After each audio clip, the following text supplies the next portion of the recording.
Não é essa da aborto.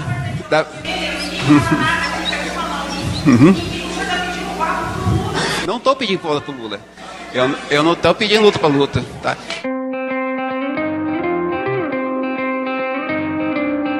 Nos últimos dias, aumentou o número de casos em que padres são hostilizados durante a missa por apoiadores de Jair Bolsonaro.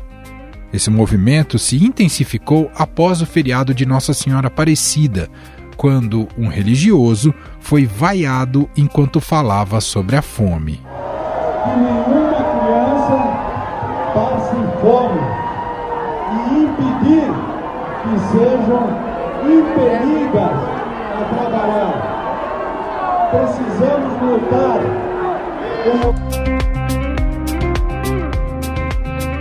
O cardeal Dom Odilo Scherer, arcebispo de São Paulo, foi alvo de bolsonaristas no Twitter por usar uma roupa vermelha em sua foto de perfil, cor associada ao Partido dos Trabalhadores. O próprio Papa Francisco é chamado de comunista por bolsonaristas que o acusam de promover a teologia da libertação. A teologia da libertação ela não é uma ideia, ela é um jeito de pensar, uma nova interpretação do cristianismo. Significa abolir todo o sentido anagógico. O que é o sentido anagógico? É o sentido místico, espiritual, que olha para o céu. Deixa eu dar um exemplo. Jesus cura o leproso. É um milagre. A teologia de libertação então diz, não, mas olha, isso daqui não existe. Primeiro ela se disfarça como ciência.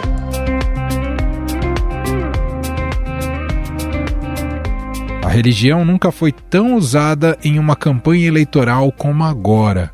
Em alguns casos, os líderes religiosos chegam a manipular os fiéis e espalhar notícias falsas. Com relação a porte de arma, não é pecado. Vai lá no catecismo e vê legítima defesa. É porque você não conhece o catecismo. Quem é pastor aqui sou eu. O pastor que sabe o que é o certo de Cristo. Eu é que respondo diante de Cristo. Você é ovelha. Você tem que ouvir o pastor. Agora, se você não quer me ouvir, siga outro pastor, siga outra igreja. Agora, diante de Deus, eu garanto para você que no juízo final vai pagar quem votar nessa quadrilha de ladrão, assassino de criança e sexualizador de criança e comunista. E cristão de verdade nenhum deveria votar nesses canalhas quadrilha, que fizeram projeto de aborto de lei, projeto de sexualização precoce de criança, cartilha gay. Quem vota neles é por ideologia, não é por Cristo.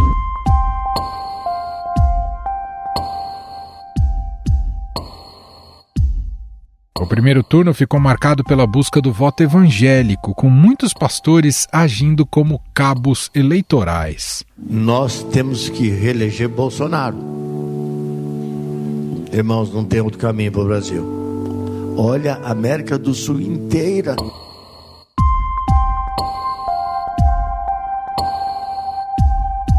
Nas pesquisas, Bolsonaro aparece com mais de 60% das intenções de voto nesse segmento. Já Lula tem cerca de 30%. Ainda no primeiro turno, Lula foi acusado pela primeira-dama Michele Bolsonaro de estar com Satanás por sua relação com religiões de matriz africana. A primeira-dama Michele Bolsonaro compartilhou uma postagem da vereadora Sonaira Fernandes, do Republicanos, que acusa o ex-presidente Lula de entregar a alma para vencer essa eleição.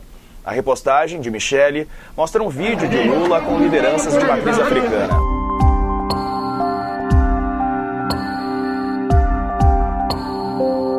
Jair Bolsonaro foi chamado de satanista após vazar um vídeo onde ele participa de um encontro com maçons. Nós corremos um risco ainda muito sério, tão ou mais grave que a corrupção, que é a questão ideológica. Nós temos tudo para sermos uma grande nação. Às vezes a gente olha para um país pequeno que nada tem e são destaque no mundo. Nós, com todo esse potencial que aqui temos, lamentavelmente devemos muito ainda para chegar próximo a essas nações.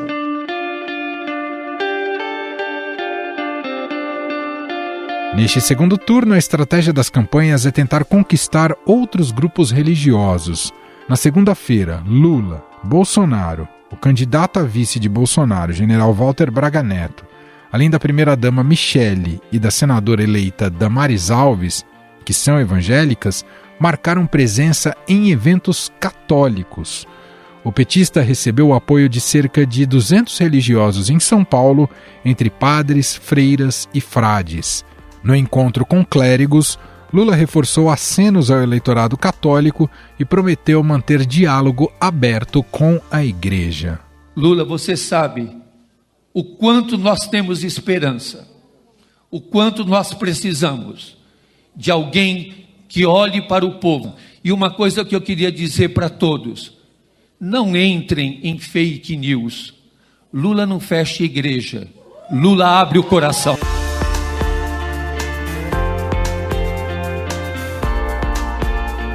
A Conferência Nacional dos Bispos do Brasil já se posicionou em nota, na qual reprova a atitude dos candidatos de vincular o voto à religião. No texto, a entidade afirmou que a união da fé com política desvirtua valores do Evangelho e tira o foco dos reais problemas que precisam ser debatidos e enfrentados no país. Aliás, esse foi o recado dado pelo arcebispo de Aparecida, Dom Orlando Brandes. Maria venceu o dragão. Temos muitos dragões que ela vai vencer. O dragão que é o tentador, o dragão que já foi vencido a pandemia, mas temos o dragão do ódio, que faz tanto mal, e o dragão da mentira, e a mentira não é de Deus, é do maligno, e o dragão do desemprego, o dragão da fome. De acordo com o IPEC, Lula lidera entre os católicos com cerca de 56% das intenções de voto, contra 38% de Bolsonaro.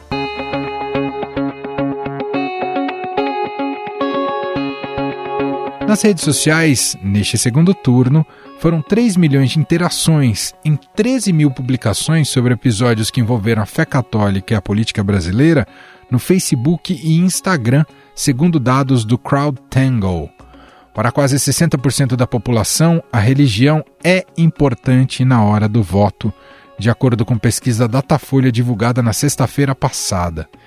Até por isso, as campanhas têm se empenhado em desmentir fake news sobre assuntos que envolvem a religião, em muitos momentos recorrendo à justiça para derrubar conteúdos que circulam também nas redes sociais. Daí o cara, se for, tem que comer. Eu falei, eu como. Daí a comitiva, ninguém quis ir. É monstruoso. Bolsonaro revela que comeria carne humana. Falamos do risco de perseguição. Uma perseguição que pode culminar com fechamentos de igrejas. Nós vimos isso no governo do PT. Então existem muitas maneiras de fechar uma igreja. E a esquerda é maestrina em criar situações.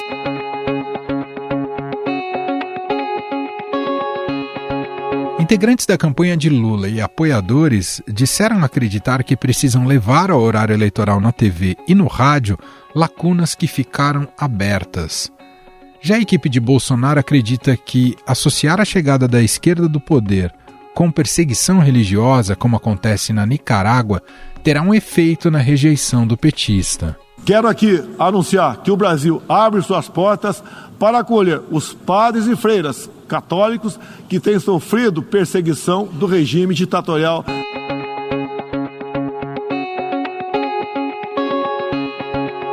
Afinal, arrastar o debate religioso para as eleições tem um efeito prático?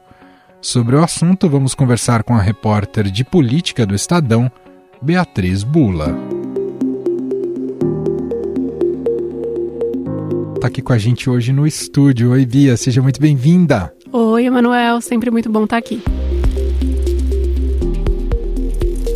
Bom, a gente tem acompanhado em todas essas eleições como a religião virou um dos principais temas e também campo para disputa por votos, né? Para disputa por apoios. Isso já é histórico no campo evangélico, né? Não só dessa eleição, de outras eleições também. Mais uma vez se repetiu, especialmente pelo apoio que o Bolsonaro tem dos evangélicos. Mas o fenômeno que a gente observa agora, nesse segundo turno, é a Igreja Católica entrando também no centro desse debate, que é um pouco diferente porque a Igreja Católica tem uma estrutura hierárquica um pouco mais centralizada.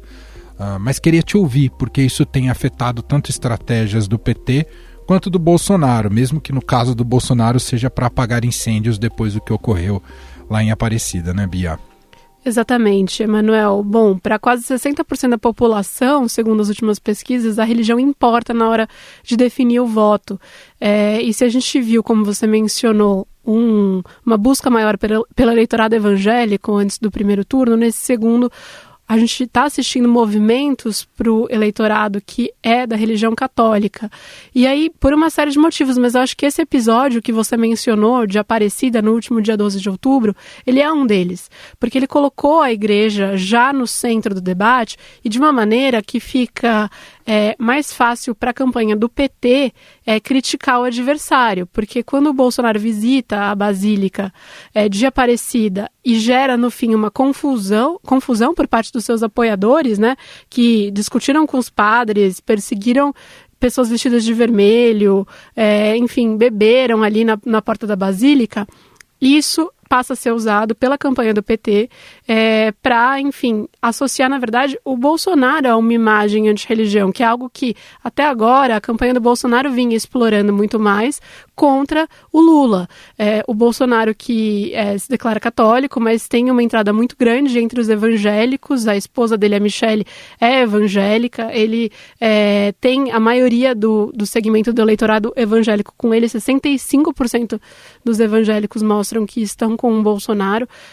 Essa preferência já foi observada em 2018, enquanto o PT tem a maioria dos católicos. E o Lula é católico, boa parte do entorno dele é católico também. É uma imagem muito mais associada ao PT do que a dos evangélicos. Então, acho que essa virada foi uma virada que a própria campanha petista passou a explorar muito mais.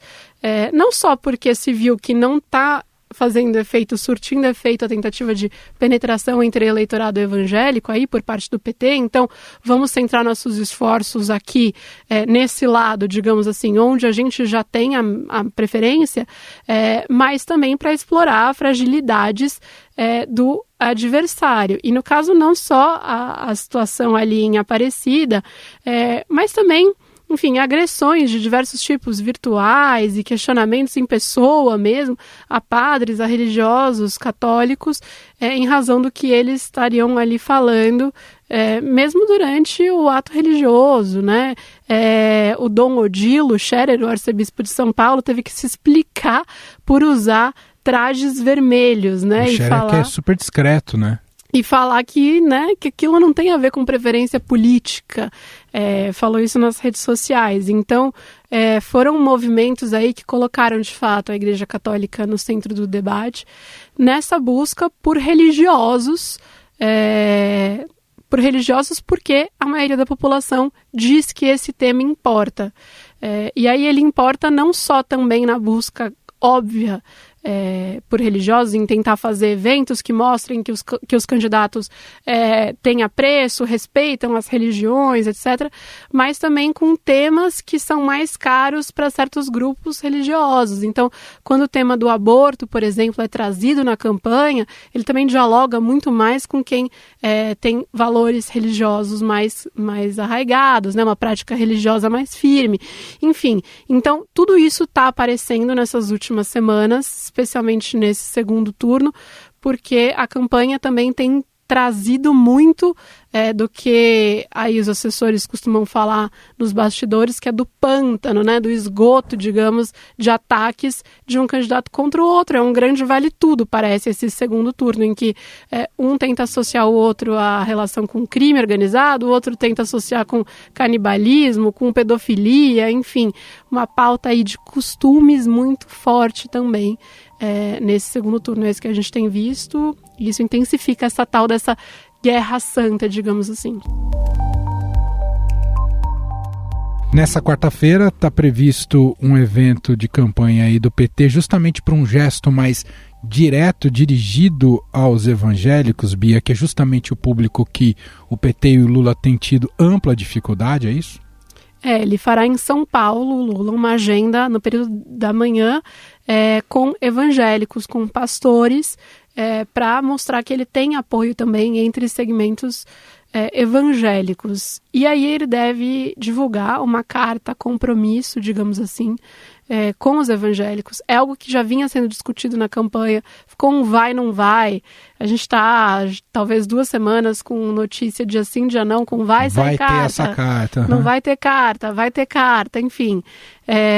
E a ideia, ela foi sendo construída aos poucos. O próprio Lula era resistente no começo, ele chegou a negar publicamente que faria uma carta a evangélicos. Ele falou que se fosse assim ele precisaria fazer carta para todo mundo, né, para diversos setores. Então também há quem defenda uma carta para o agronegócio, uma carta, enfim, para conservadores de uma maneira geral, não só evangélicos, mas por isso ele era muito resistente, e vários nomes do alto círculo ali dele também. Eles avaliavam que seria necessário ficar fazendo uma série de compromissos, e a justificativa do Lula é aquela de sempre, né? Eu governei por 8 anos, então eu nunca fechei nenhuma igreja, eu fiz lei de liberdade religiosa, lei de marcha para Jesus, eu não preciso fazer um compromisso, sendo que eu já tenho um histórico. Mas algumas lideranças que foram sendo incorporadas à campanha nesse segundo turno, inclusive a senadora Elisiane Gama, do Cidadania do Maranhão, que é evangélica, trabalharam aí para convencer o presidente e seu entorno de que era importante sim fazer uma manifestação pública em forma de carta para os evangélicos, né? E a deputada federal eleita Marina Silva, da Rede, que também é evangélica, também ajudou nesse processo. A leitura é de que, na campanha agora, é de que é necessário fazer um aceno geral, até para conseguir se blindar de uma série de ataques que são feitos e que muitas vezes não há capacidade de reação tão rápida nas redes sociais. Então hoje estou falando com você aqui na terça-feira. Gravando na terça-feira, exato. Exato, mas teve uma reunião de coordenação com comunicadores digitais para falar de estratégia nas redes sociais, etc. E muito se falou sobre a necessidade de agir rápido, de responder rápido, porque a notícia falsa, uma vez colocada, ela, enfim, vai como avalanche, né, de uma vez, ou como fogo em grama seca. Algum dos aliados do Lula falou ali na reunião. Então, é como se fosse também essa carta uma tentativa de vacina para futuras fake news, futuras tentativas de desinformação, justamente para reafirmar o compromisso dele com liberdade religiosa, ressaltar feitos, de fato, do governo petista, então criação de lei em torno de liberdade religiosa, etc. Deve ser um pouco nessa linha esse texto que a gente vai ver. Mas, de novo, essa história de carta, não carta, tá um vai e vem, mas hoje, de fato, nesta quarta, ele terá essa reunião com evangélicos e deve fazer um uso forte disso nas suas peças de propaganda, nas redes sociais e também TV, rádio, daqui para frente. Só para a gente fechar, Bia, vou aproveitar a sua experiência recente de correspondente nos Estados Unidos, eu sei que você acompanhou a eleição por lá também. Houve esse componente religioso na disputa Trump-Biden ou não? Há um componente religioso um pouco diferente do que a gente tem aqui, mas com temas religiosos que acabam sendo muito caros para um lado ou para o outro, né? O tema do aborto, por exemplo, é um tema que mobiliza muito, especialmente os republicanos. Esse valor de proteção da vida, né, e de não aceitar o aborto, que nos Estados Unidos havia um precedente que agora foi recentemente revertido pela Suprema Corte, mas desde 73, que permitia a interrupção da gravidez pela mulher, era um tema que mobilizava muito o eleitorado republicano e que se identificava de alguma maneira mais como religioso. No entanto, foi curioso na eleição de 2020, porque o Biden, ele é sim religioso católico, frequenta missas. Que não é a maioria nos Estados Unidos, né? Não é a maioria nos Estados Unidos, mas enfim, ele tem esse perfil religioso, algo que o Donald Trump não tinha, por exemplo. Mas, não sei se você vai lembrar, e quem está nos ouvindo talvez lembre, o Trump, no dia de um dos atos de protestos antirracismo em Washington, no dia mais emblemático, quando a polícia no entorno da Casa Branca esvaziou a praça em frente à Casa Branca para que o Trump pudesse cruzar aquela praça, e houve ali bomba de gás lacrimogêneo, efeito moral, etc., para dispersar as pessoas. Ele queria cruzar a praça Para quê? Para fazer uma foto em frente a uma igreja que ficava na Casa Branca e que tinha sido depredada na noite anterior pelos manifestantes. Ele fez uma foto segurando a Bíblia. Então, sim, a religião, ela de uma maneira ou de outra, ela está presente na campanha também. Perfeito. Muito bom. Beatriz Bula, repórter de política do Estadão, participando mais uma vez com a gente aqui do podcast. Obrigado, viu, Bia? Eu que agradeço.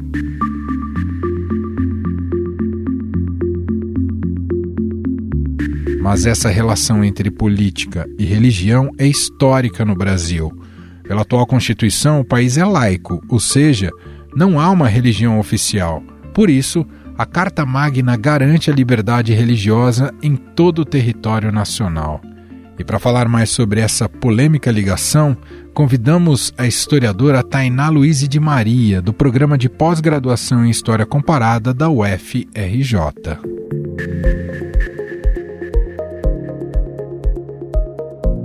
Olá, Tainá, seja muito bem-vindo. Obrigado por ter aceito aqui o nosso convite. Olá, Emanuel. Muito obrigada pelo convite. E vamos lá conversar sobre esse segundo turno que veio com tudo. Exato. A aproximação de líderes religiosos com o poder é um fenômeno antigo no Brasil, Tainá?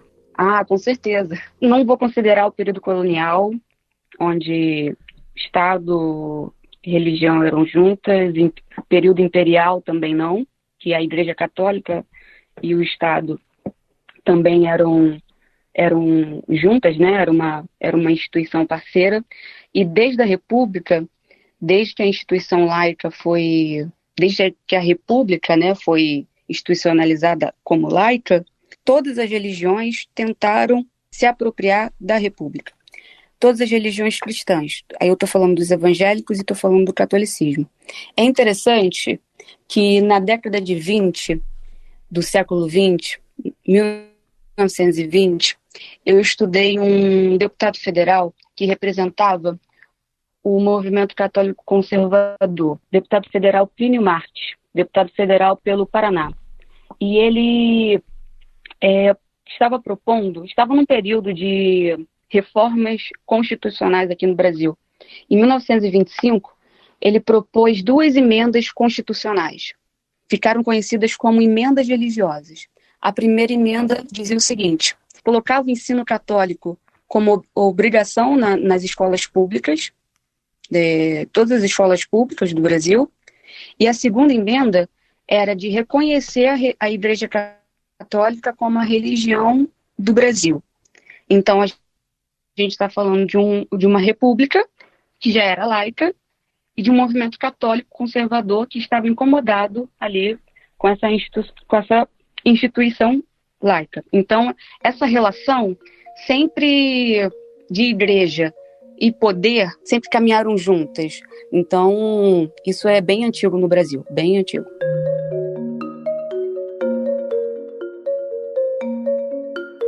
E mais recentemente a gente tem esse fenômeno desse crescimento desses líderes, principalmente os neopentecostais, muito mais associados à política e instrumentalizando muito o seu rebanho também, não é, Tainá? É interessante que após a Segunda Guerra Mundial, nós percebemos o evangelicalismo aqui no Brasil, ele é muito impactado pelo evangelicalismo dos Estados Unidos. E o que acontece nos Estados Unidos acontece um tempo depois aqui no Brasil. E o que acontece lá é o seguinte: várias leis conservadoras cristãs, na década de 60, década de 70, são revogadas. Leis, por exemplo, que proibiam casais homossexuais de existirem, essa lei é revogada. Lei que proibia o ensino de Darwin em sala de aula, essa lei é revogada. Então, nesse momento, cristãos conservadores veem a política como um campo de batalha. Por quê? As leis que respaldavam os ideais cristãos estavam indo para o buraco, estavam indo para o lixo. Então, eles se veem na obrigação de entrar na política. E isso também acontece aqui no Brasil, após a ditadura militar. Então, é um campo de batalha mesmo, né? É o fundamentalismo religioso cristão. O fundamentalismo religioso cristão nada mais é que um conservador que vê no humanismo secular eu falo de direitos humanos, é a favor de luta contra o racismo, legalização do aborto, porque é uma questão de saúde pública, igualdade de mulheres, educação sexual nas escolas, enfim. E então ele vai reagir a isso. E ele vai ver esse humanismo secular como sinônimo de comunismo. Então, ele se vê obrigado a entrar na política. É aí que eu determino a origem da bancada da Bíblia, quando cristãos conservadores entram na política para defender pautas de costumes. Eles podem também defender pautas liberais, pautas econômicas, pautas do empresariado, pautas do agronegócio. É tudo isso também que o próprio Bolsonaro defende. Mas ele vai para a rua falar só das pautas de costumes. Uhum.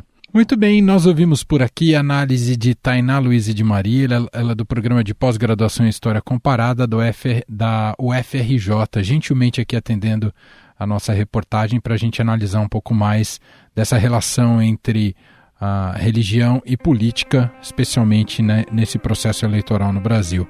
Muito obrigado pela conversa, viu, Tainá? Muito obrigada, Emanuel. Estadão Notícias. Este foi o Estadão Notícias de hoje, quarta-feira, 19 de outubro de 2022. A apresentação foi minha, Emanuel Bonfim. Na produção, edição e roteiro, Gustavo Lopes, Jefferson Perleberg, Gabriela Forte e Jennifer Neves. A montagem é de Moacir Biasi. Escreva pra gente no e-mail podcast@estadão.com. Um abraço para você e até mais.